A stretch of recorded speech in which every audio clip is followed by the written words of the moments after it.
the structure of something, DNA is the canonical example, then you know what its function is, which is transcription and protein synthesis.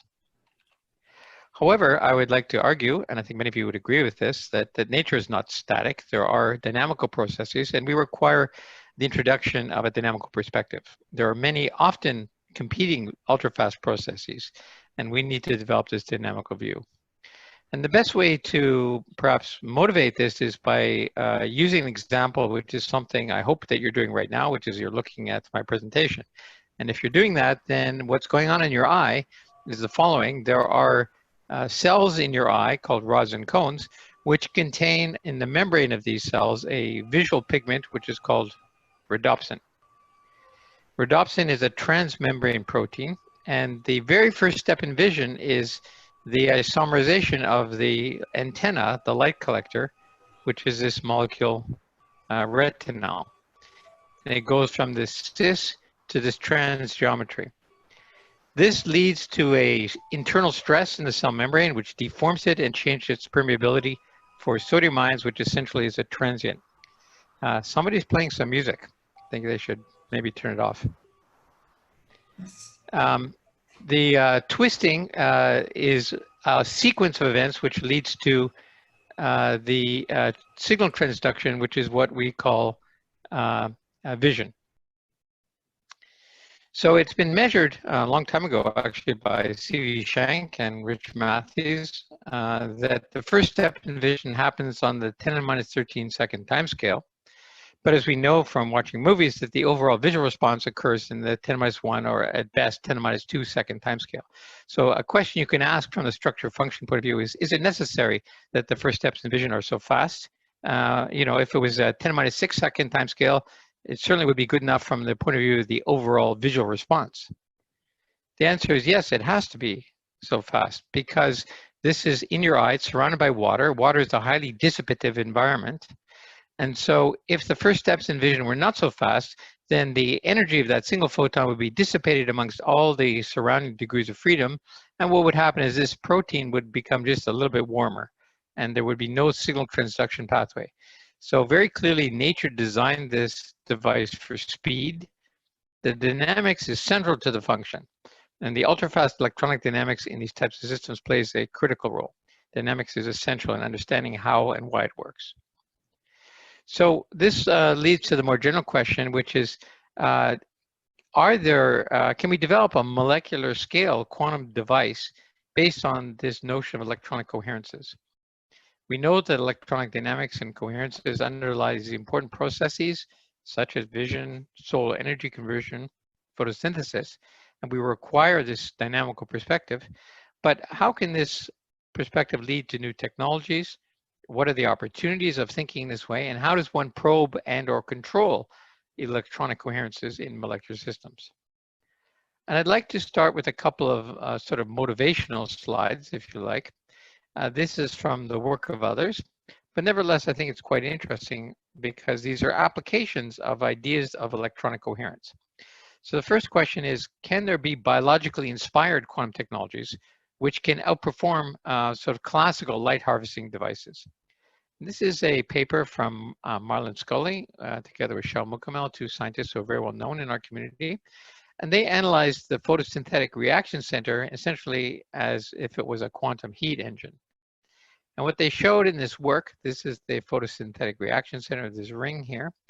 They showed that if you were to make coherent superpositions, coherences of the electronic degree of freedom, then you can actually enhance the photocurrent yield. And they argued in this paper that coherences, ultrafast coherences, offer a new way to improve the design and to boost the efficiencies of light harvesting devices.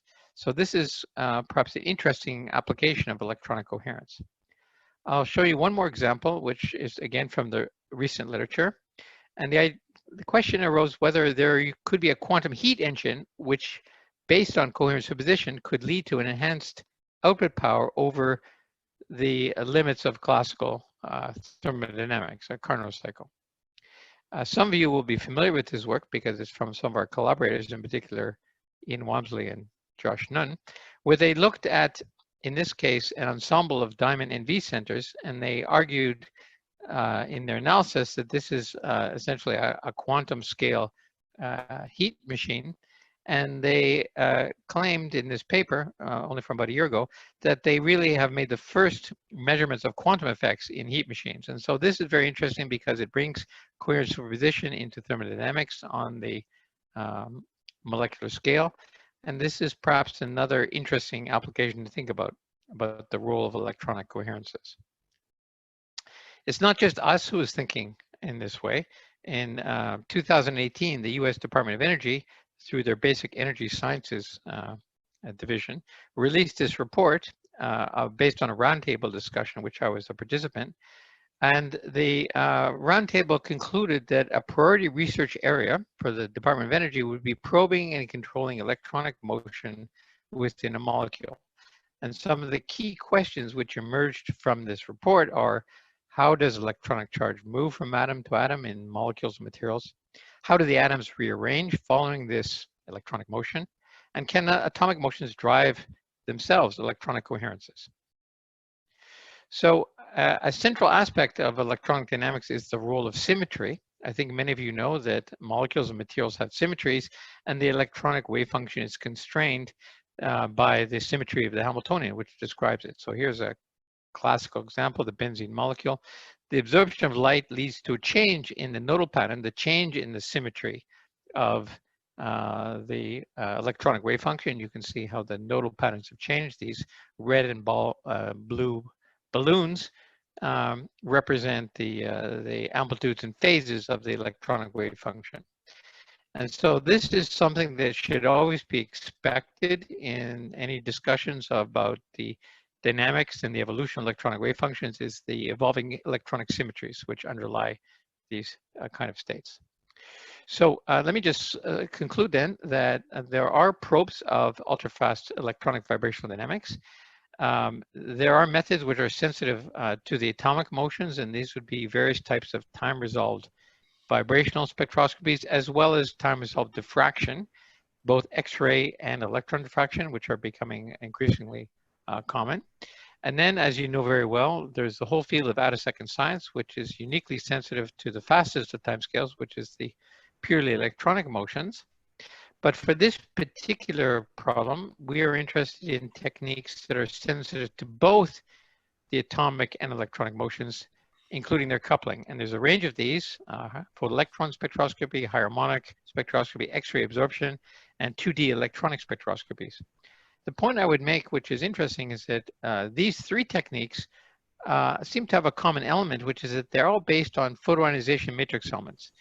And it seems that photoionization matrix elements as a probe really offer a powerful and perhaps unique view of the coupling of electronic and vibrational degrees of freedom.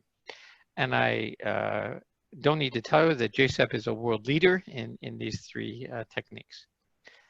So that brings to an end my presentation. I'll stop my sharing and turn it over to David. Okay, thanks, Albert. And there should be my screen. Okay,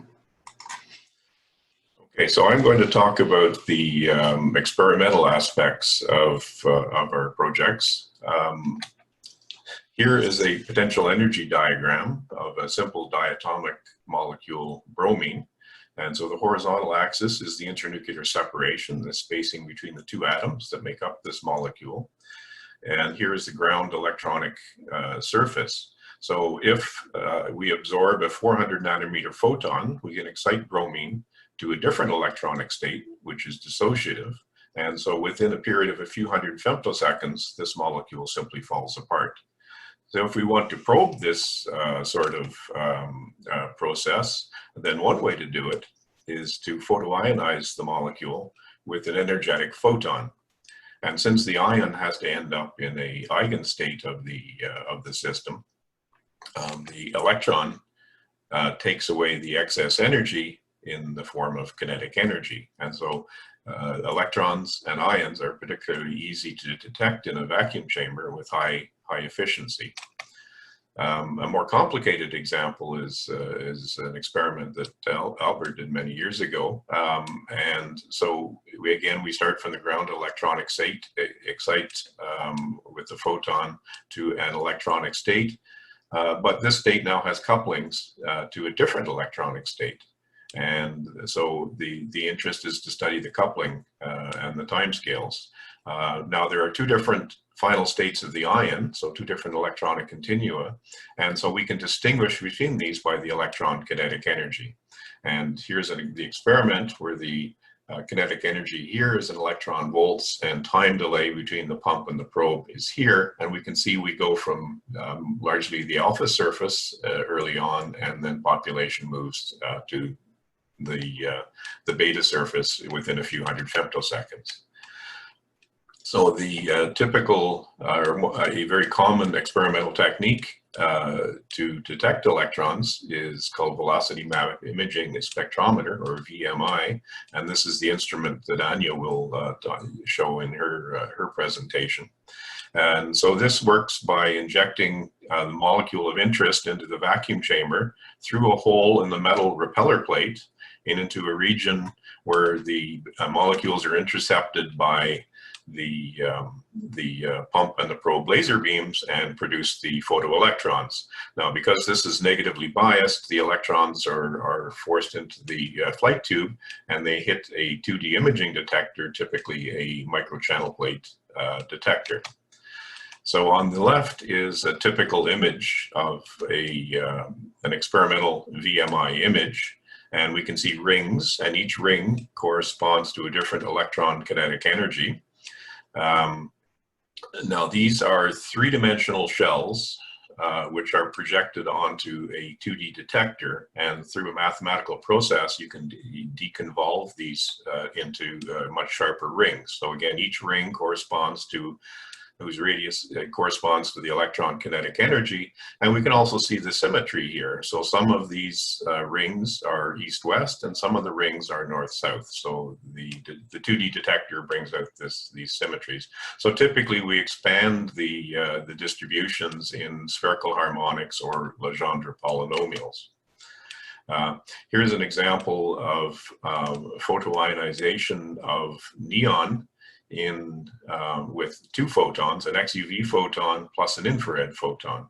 And the neon 2p is the initial orbital that is ionized, and by adding 2 units of angular momentum from the two photons, we end up with an F wave. So it has six lobes on this structure. Whereas if we start with helium and a 1s orbital, then adding 2 units of angular momentum give us a D wave. And so we can see that these photoelectron angular distributions tell us something about the symmetry of the electronic states involved. Now the other approach is the one that Peng will use, is called attosecond transient absorption spectroscopy. And this is a newer technique, and we're still learning exactly what it does and what it tells us. So we know what absorption means. It's been around a long time. Here's an example where absorption lines in a stellar atmosphere reveal some of the constituents of that atmosphere. And so absorption is very straightforward. You start off in the ground state of, say, a hydrogen atom. You absorb a photon which has the right photon energy, and that is absorbed by excitation to the excited state. And so you would think the process is over by now, but it's not, because particularly for atoms, the way they de-excite and end up back in the ground state is through fluorescence or this emission of the photon. And so this photon is going to be emitted sometime later. And so you haven't really absorbed the photon, you have only stored it briefly in the atom. And so we want a time-dependent analysis of this to understand what's happening. And so we've got a superposition of two electronic states. The expectation value of the position of the electron in the one electron system is given here, and we see there's a time varying part where it has a frequency which is equal to the energy difference between these two electronic states. And so we know that an electron, which is accelerating, is like an antenna, and from Maxwell's equations, it will radiate an electromagnetic field. And so here's what happens at time 0 when say an attosecond pulse comes along and excites the superposition. We get this long emission with an exponential decay, and this decay can be nanoseconds for atoms. And this is called free induction decay.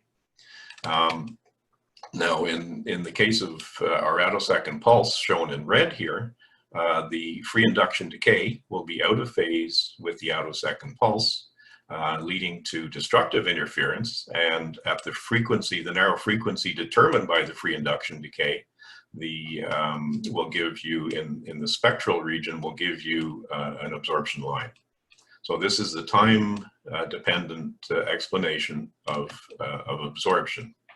So the question that Peng was addressing was, does attosecond transient absorption spectroscopy work with aligned molecules? And this had not been done before. So we can use another laser pulse to align molecules in space in the vacuum chamber. And so they align themselves. For linear molecules, they will align parallel to the polarization vector of the laser pulse. But this only lasts for about 100 femtoseconds, and they dephase, and the molecules start rotating in different directions. So 100 femtoseconds later, they may be pointing in other directions. And so if we've induced a free induction decay in the molecule, but the molecules are rotating in different directions, do we still see absorption? And so we have to modify our picture a little bit. Now we have to include the angle of the molecule relative to the polarization vector of the XUV radiation. And this is time dependent, and so the pattern can be quite complicated. And here is our calculation of what this free induction decay will look like for two different cases. So the blue case is when at time 0, the attosecond pulse is parallel to the molecular axis, and we see very complex temporal behavior. This is up to 25 picoseconds, so you don't actually see the high frequency modulation here that you did in this picture, because it's much higher frequency. Whereas if we had come in with the attosecond pulse 100 femtoseconds later, so that the molecules were perpendicular, we get the red behavior. And this is free induction decay, so the greater free induction decay indicates greater absorption. And so this would suggest that we will be able to see the alignment-dependent symmetry of molecules in attosecond transient absorption spectroscopy. And that is what Peng will show us in his presentation. Okay, thanks, Dave, for a nice introduction. Let me share my screen.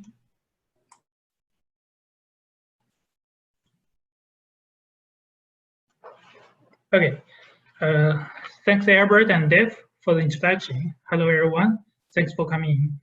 Today, I will talk symmetry of molecule Rydberg states reviewed by attosecond transient absorption. Here is my outline. I will skip the first part as Dave have introduced this. So I will start from static absorption, then molecule alignment, then transient absorption of nitrogen and oxygen molecules, then conclusion. Let's skip the first part. Let's start from the experimental setup. Here is my setup. We use 10 femtoseconds, 800 nanometer pulse, focused to xenon gas jet for high harmonic generation. Then we use a toroidal mirror, refocus the XUV to the second gas jet for absorption. If we need to do pump probe experiment, we use another IR pulse, recombine with XUV by using this mirror with hole.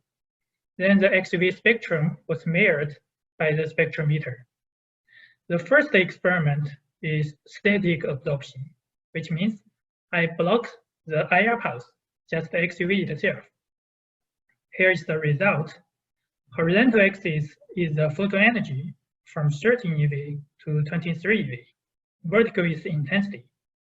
The black line is the XUV spectrum without absorption.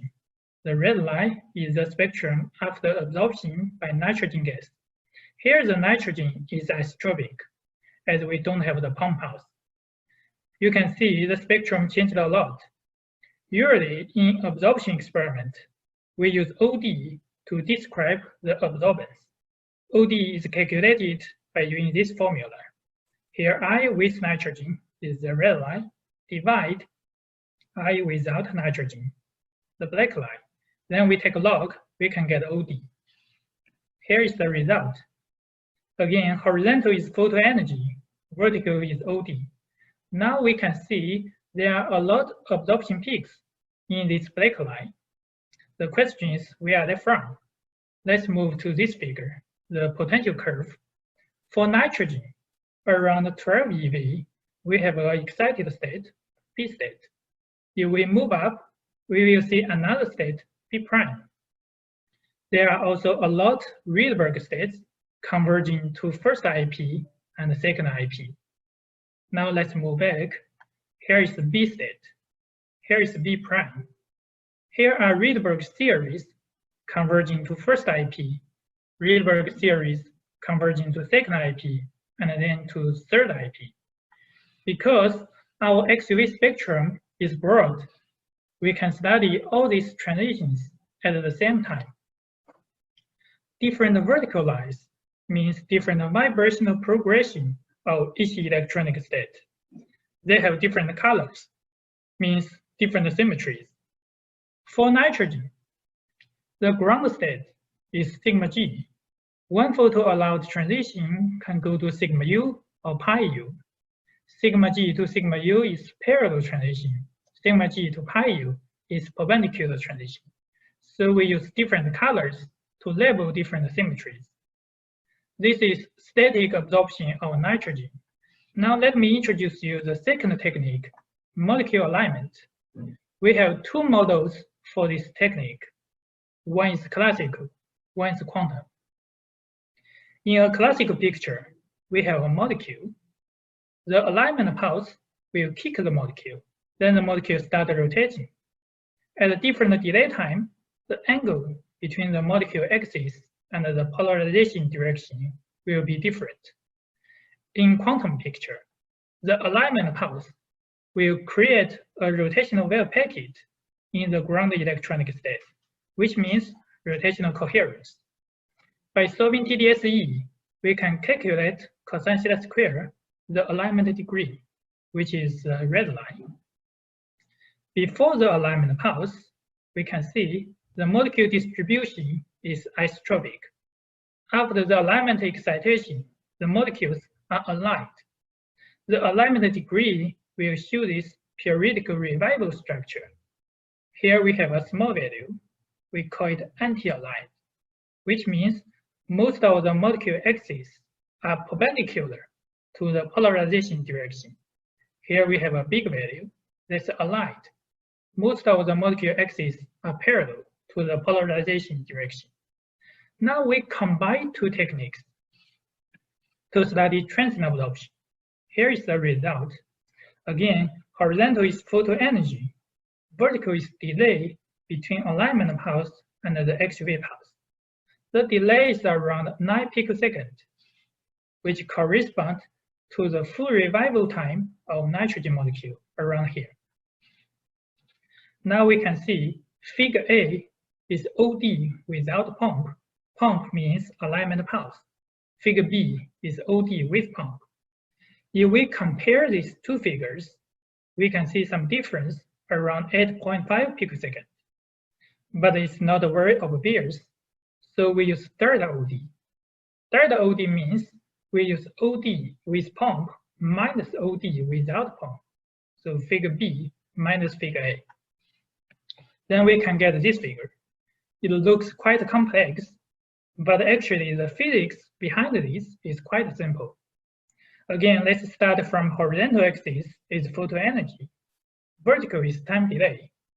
For this third OD by our experiment, the color bar is here. We can see the white means 0, blue means negative, red means positive. In our experiment, when we change the delay, the third OD show different modulation at a different energy point. For example, here is blue to red, which means negative to positive. But here is red to blue, positive to negative. Here is the reverse, negative to positive. Here is the reverse again, positive to negative. If we move further, even in the continual absorption part, we can still see the difference. Here is positive to negative, here negative to positive. That's because we have so many transitions in our energy range. Some of them are parallel transitions. Some of them are perpendicular transitions. Parallel transition, like molecule axis, parallel to the polarization direction. Perpendicular transition like this. So when we align the molecule, different transitions will show different behavior. Then we choose two energy points, here and here. We plot the modulation in this figure. You can see they are reversed. Here is the experimental result. Here is my calculation. And this is the calculated alignment degree, cosine square. You can see these two figures agree with each other. This is the experiment of nitrogen. We also tried a different molecule, oxygen. Here is the result. The black line is the static absorption of oxygen. For oxygen, the first IP is around 12 eV here. So all the absorption structure in our experiment are above the first IP, which means they are auto-ionization states, or you can call it super excited states. Our XUV spectrum covers several IP, as shown by the vertical lines. Here is the delta OD. Again, we can see the alignment-induced modulation across the whole energy range. Here is negative to positive. Here is the reverse, positive to negative. And this is my calculation result. Now I showed you two experiments, nitrogen and oxygen. The result looks quite complex. You may have the question why I do this experiment and what can we learn from these results? The answer is we can use this to identify symmetries because it's a problem for traditional absorption spectroscopy. For example, nitrogen around 16 eV, we have a Rydberg state. The symmetry is unidentified. It can be pi U or sigma U. Similar thing happens in oxygen around 15.5 eV. We have 3 Rydberg states. The symmetry assignments always change with time. Why we have this problem? That's because traditional absorption spectroscopy only give us information in frequency domain. If we want to get the symmetry, we need to do a lot of theory work. We need to calculate the effective quantum number. From this, we can get the quantum defect. Then theory people tell us different Rydberg orbital have different quantum defect range. Then we choose a Rydberg orbital. From this, we build the whole symmetry. You can see that's a lot of work. In principle, this symmetry assignment can be confirmed by rotational analysis. But again, it's very difficult because rotational analysis is based on rotational transition selection rules, which means we need a very high resolution spectrometer to resolve these rotational transitions.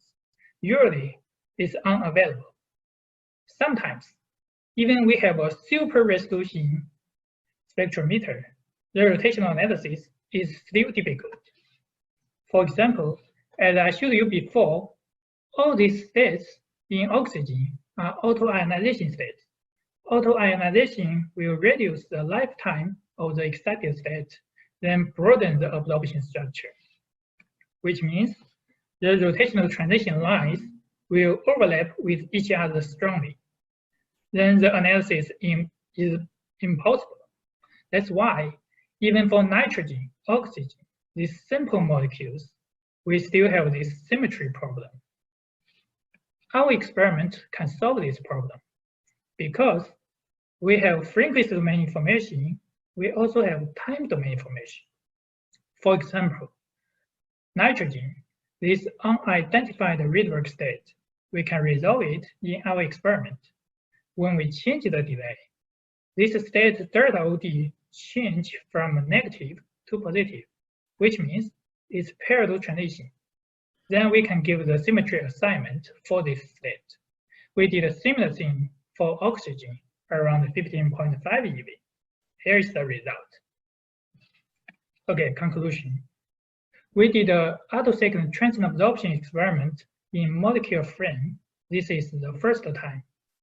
We use the experimental result provide the evidence for the symmetry assignment of Rydberg states. We applied this technique to nitrogen and oxygen, and this is the result. That's all. Thank you.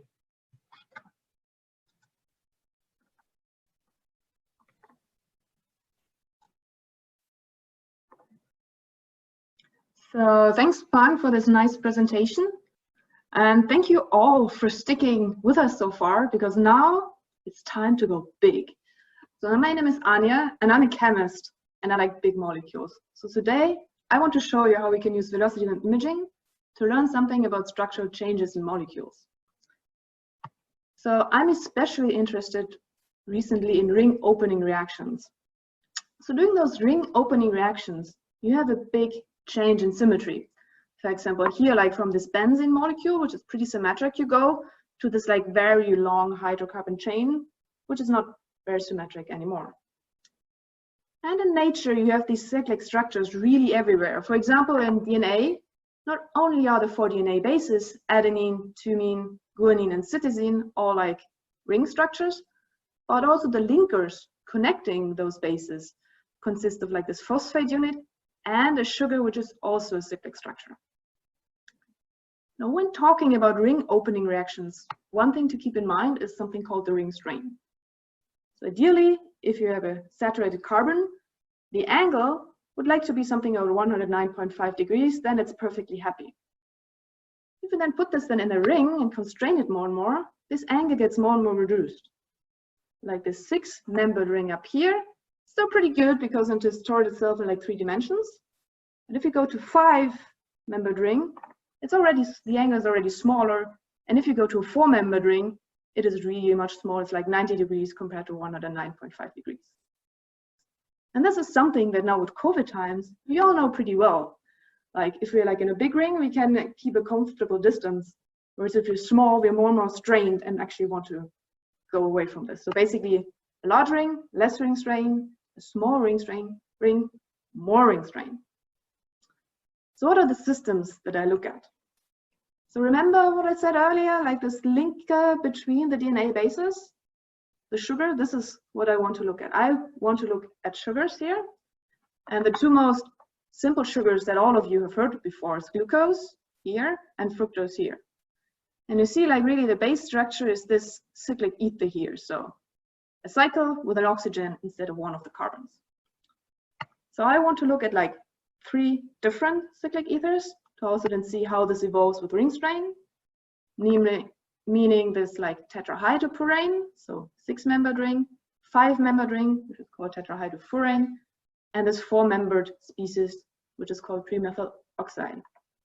And then through like looking at the dynamics, can maybe like infer something on how UV damage happens in biological materials. Okay, how do we do this then? So I think before this has been done before, like it's not a new question. And the group of CY looked into this, where they did time-resolved mass spectroscopy. So they looked how this mass spectrum here changes with time after photoexcitation. You can see there are quite numerous fragments in here. And one thing they observed is that the parent mass here and the 1 - 1 hydrogen are like shifted in time, and they interpreted this as a ring opening. Now, spoiler alert, this is not what I think happens. Okay, let's go how we actually do this. So Dave previously explained very nicely how velocity imaging works, and then from that we get like the kinetic energy and angle resolved photoelectrons. And in NRC, we're very lucky to be able to use the nice laser search, which is maintained and also continuously improved upon by Rune.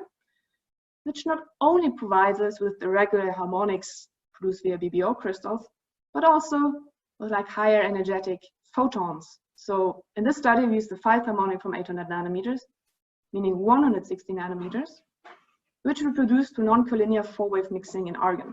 And very recently, we've also implemented a tunable VOV source, but I'm not gonna use this in the study. So using such a high energetic photon can have two advantages.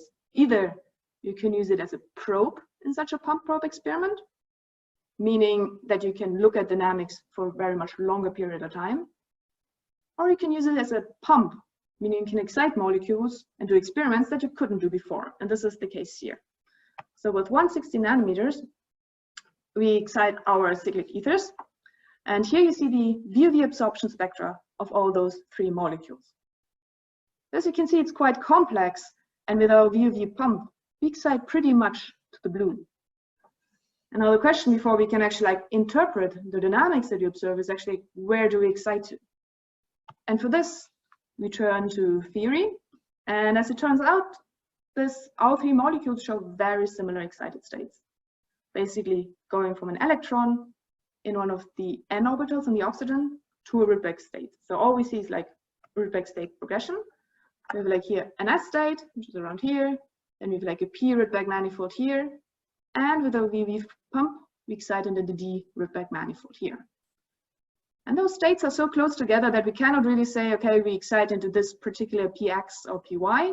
Instead, I would just call them like P Rydberg manifold or D Rydberg manifold. All right, now what happens after excitation?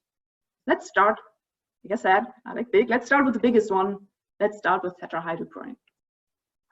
So here you see the timers of photoelectron spectrum of tetrahydropurin. So on the x-axis, you have the photoelectron kinetic energy, and on the y-axis, the pump probe delay, where 0 means that both pump and probe laser come at the same time, and then positive times mean the probe laser comes later and later and later. Now just looking at those 2D maps, you can see there are 2 major features. One feature is like here at around 3 electron volt, which seems to be there only for a short time. And then we have like here a really intense feature, which also seems to persist for quite some time. So the way we then usually go forward to interpreting these timers of photoelectron spectra is we assume a kinetic mechanism and try to fit our data. And in this case, a B exponential mechanism works quite well.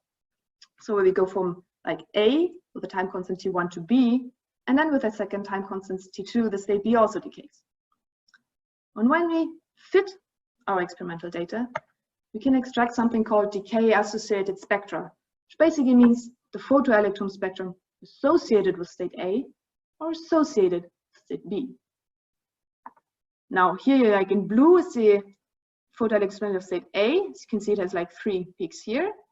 So like this peak here corresponding to the short feature, something here and something here as well. Whereas state B really only has this like intense feature here, this long-lived one. Now those 3 peaks we can then assign using the previous calculations. And it's turned out that like this peak here corresponds to our initially excited like D Rydberg manifold. This here is like the P Rydberg manifold, and this here is the S state. So what you think happens is we go very quickly from our initially excited D Rydberg manifold to the P Rydberg manifold so fast that we actually cannot resolve this experimentally. Like basically fitting this with like 3 time constant just like fails. And then it goes to the S Rydberg state, and from there this one relaxes as well. Okay, now how does this relate to like the study that I showed you before? How does this relate to ring opening? Now in the study before, what they observed was like this delayed rise of this mass fragment 71. Now, luckily, we can use our VMI apparatus not to only look at electrons, but we can also look at the other charged particle which produced, namely the cation. And then we get also like a 2D time resolved mass spectrum map this time, and we can fit it using the same mechanism above. And then we get the mass spectra associated with A and associated with B, which is displayed here in this panel below. So in blue again is from like the state A. You can see you get like the parent mass minus hydrogen, and you get some other fragments as well. And B does not show the parent mass anymore, but only like minus hydrogen and all the other masses. So what does this mean? Does this mean we see ring opening in the excited state? Fortunately not. Instead, this comes from a process called associative photoionization. Now what is this? So imagine this is like our starting point. M star corresponds to like the excited state of a molecule, which is not very vibrationally excited. And M plus is the cation, and I have drawn here several vibrational levels. You can then like fragment at some point, different fragments. Now when we ionize, our degree of vibrational excitation is conserved. So initially from D, when we ionize in a low vibrationally excited cation. So this will just form the parent mass. We could also ionize into an excited state of our cation, which will then fragment. So this will lead to some of the fragments observed here. Now, when we go to a lower electronic state, this difference in energy, this is converted to vibrational energy. So this means when we go from the D Rydberg manifold to the P Rydberg manifold, or from the P Rydberg manifold to the S Rydberg manifold. And then when we ionize from there, we'll get to a very highly excited, vibration highly excited state in the cation, which will then completely fragment. And so we don't observe this mass anymore. Basically, what this means is that no, we don't see ring opening in the excited state. Instead, we see dissociative photoionization. Okay. Do we then still see the same thing when we go to smaller rings? Indeed, we do.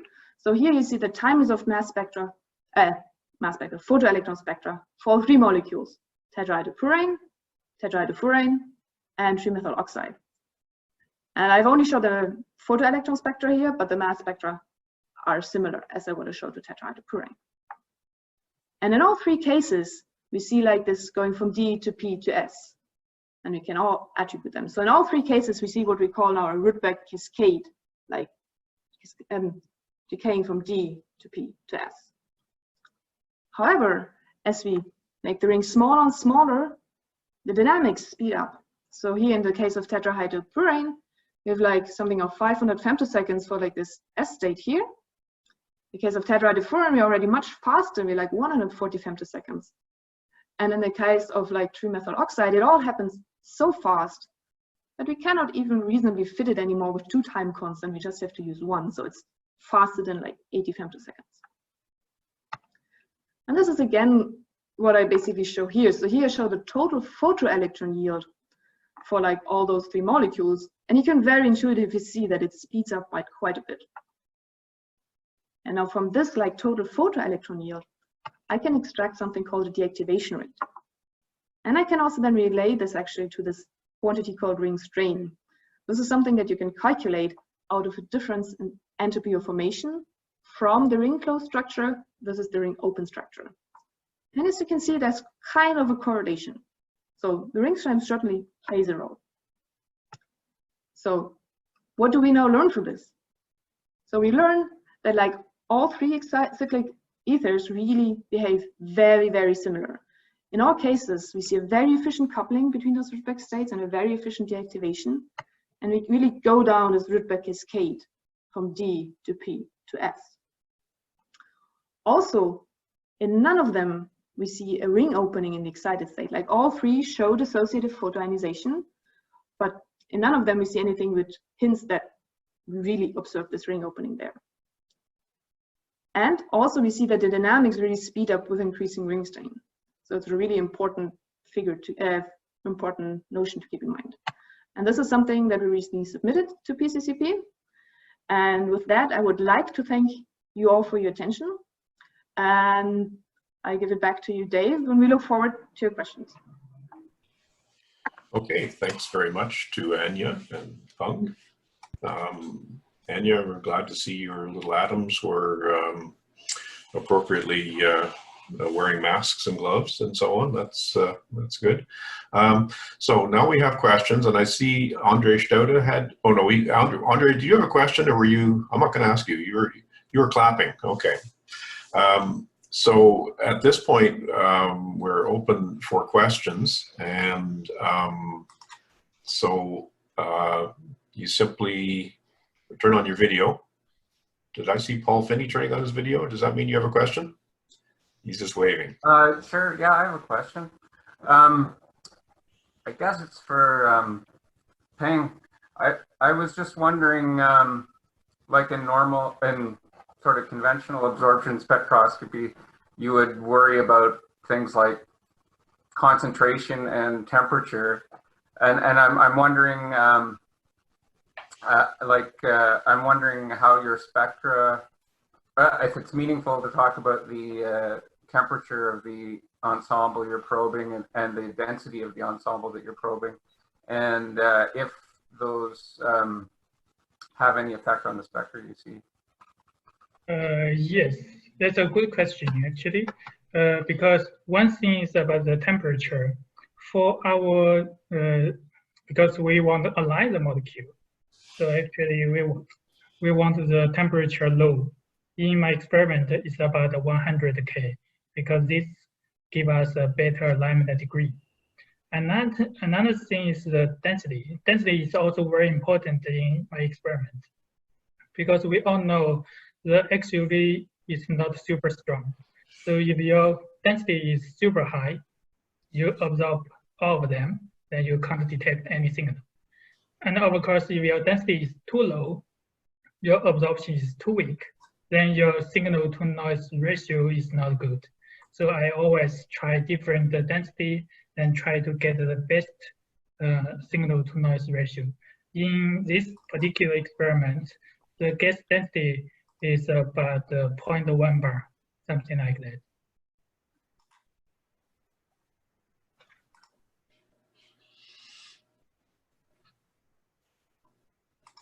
Okay, Ibrahim, your microphone seems to be open. Yeah. So yeah, I have a question which I remember that also I asked Albert a while ago, but I have forgotten. I apologize for this.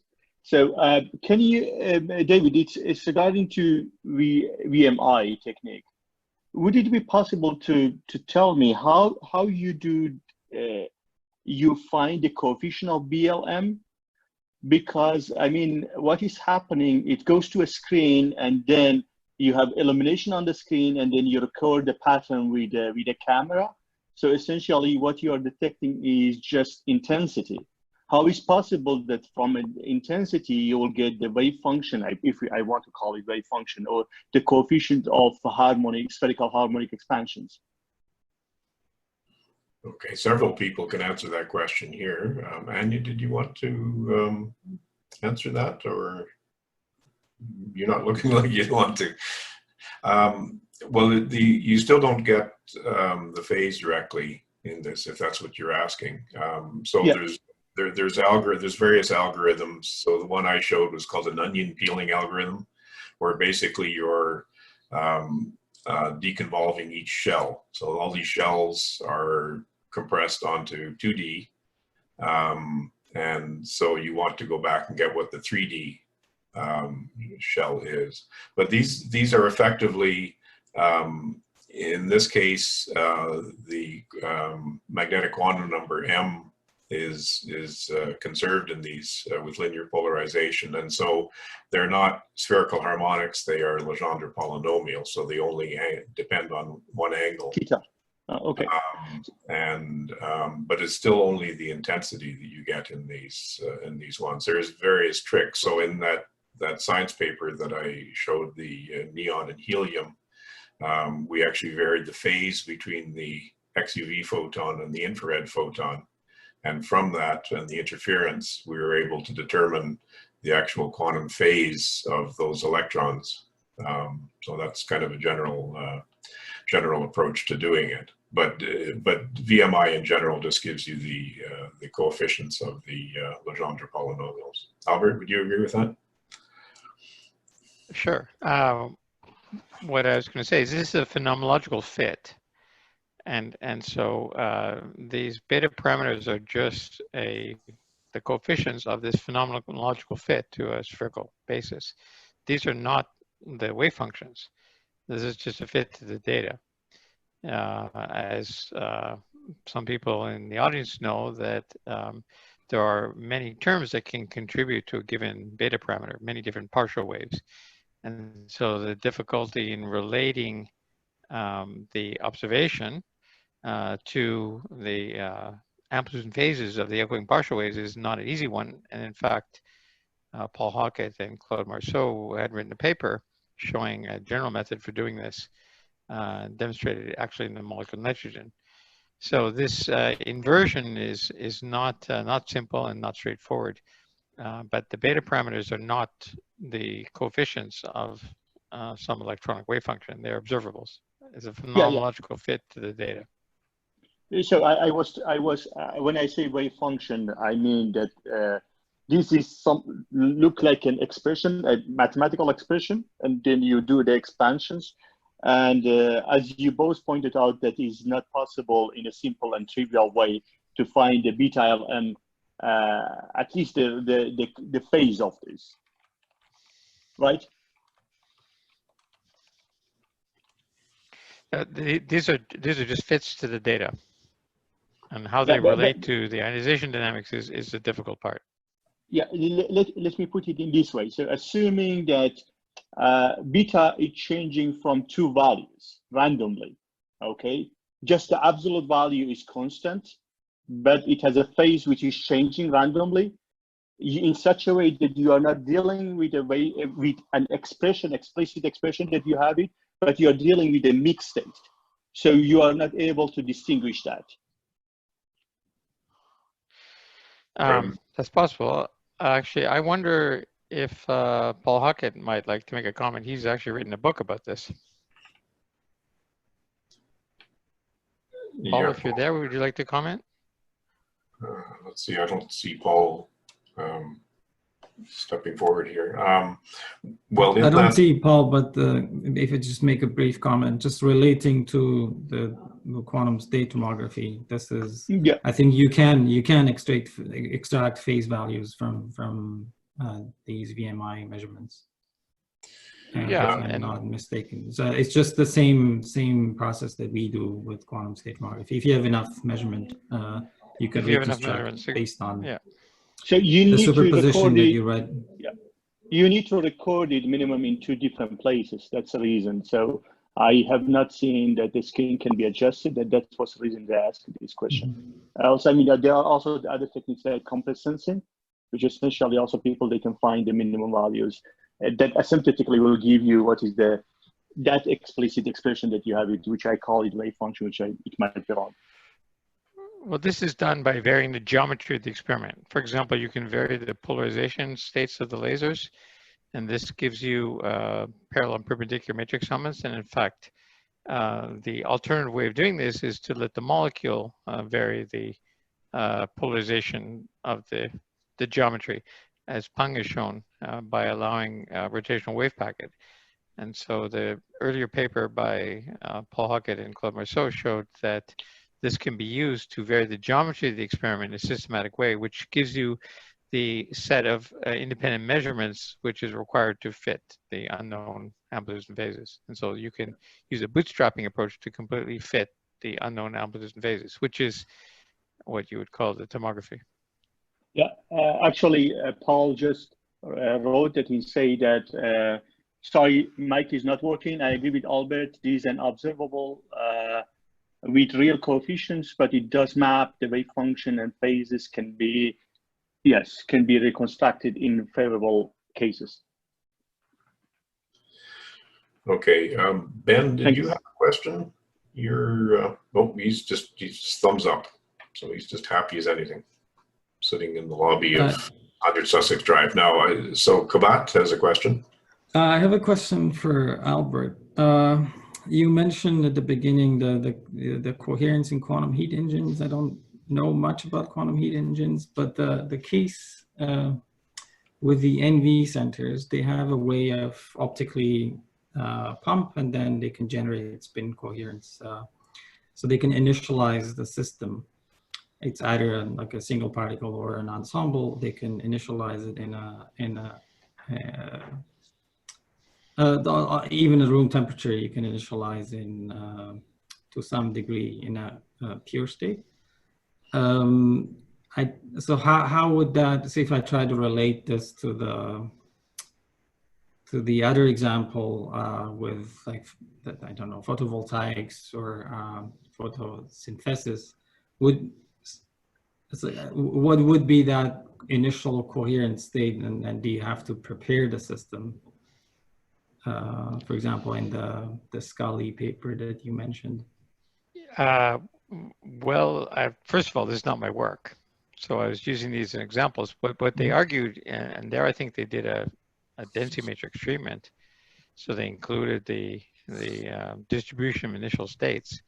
They argued that coherence still plays a role, even though you may have a Boltzmann distribution initially. And so coherence adds a new ingredient, and they claim that this could be used to enhance certain transport properties.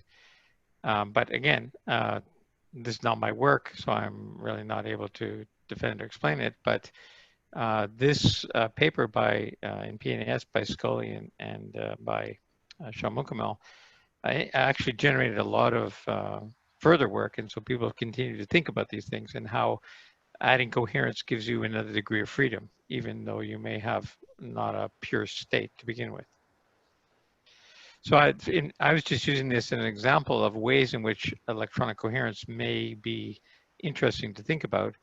And this is not our work, but in our work, we are in smaller systems trying to fully characterize electronic coherences. And in fact, in other work not described today, we have developed methods for completely separating coherences from populations, which is another interesting point.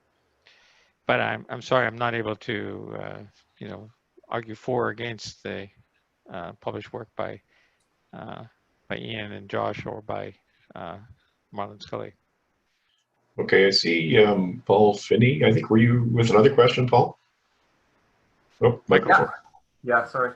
No, quick question, I think, for Anya. I was interested when you said you couldn't resolve the square cyclic ether. So is that because of limitations of the instrument you're using, or is that there's nothing to resolve? I didn't quite understand. One thing is like the temporal resolution. So both lasers, like both the pump and the probe laser have, and they're unfortunately not delta functions. They have like a fixed instrument with punch function. So this blurs everything out a bit. And then also the dynamics are really, really fast. So once dynamics get so super fast, using a simple like kinetic model often fails. And as you could like see in this like 2D plot, it like really seemed to all decay like with the same time constant. Basically then using like trying to impose two time constants just means that you have like many, many different time constants which kind of like equally fits the experiment data. I don't know. Hope I responded to your question. Okay, any other questions from the audience? Okay, well, let's thank all our speakers again, and that's the end of the meeting. I think Andre Stouted wanted a couple of people to stay behind. Is that right, Andre, or do you want to do a separate one? He's nodding. Okay. Yeah, Paul could stay behind. Paul Kokum, I mean. Okay. And some. You just want Paul, or did you want others? Well, whoever wants to speak. I don't know. It's about something that's internal, so not even JCEP related. Why don't you guys meet up separately, because okay. I want to bring up this this meeting thing. Okay, thanks everyone. Send me an invitation, Andre, and I'll just. Thank you. Have a good weekend, everybody.